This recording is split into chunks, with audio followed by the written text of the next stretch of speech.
AP LAWCET PG ఎల్సెట్ 2026 నిర్వహణకు సర్వసిద్ధమైంది. తిరుపతి పద్మావతి మహిళా విశ్వవిద్యాలయం ఆధ్వర్యంలో మే 4న రాష్ట్ర వ్యాప్తంగా ఈ పరీక్షలు జరగనున్నాయి.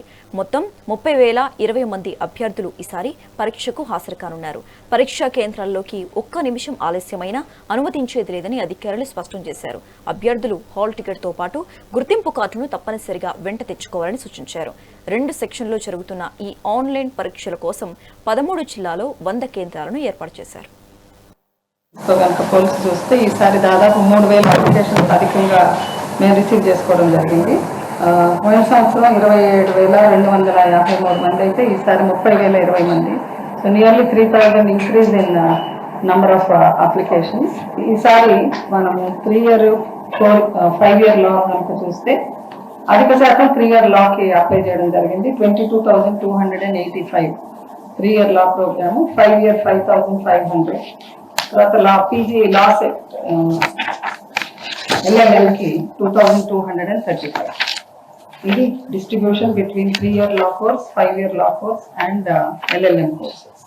సో చాలా ఎంకరేజింగ్ గా ఉంది. లా కోర్స్ ని చదవాలనుకునే వాళ్ళ శాతం ఇయర్ బై ఇయర్ పెరగడం మాకు ఆనందంగా ఉంది. కాకపోతే ఈసారి కొంచెం మేల్ డామినేషన్ కనిపిస్తుంది అప్లికేషన్స్ లో.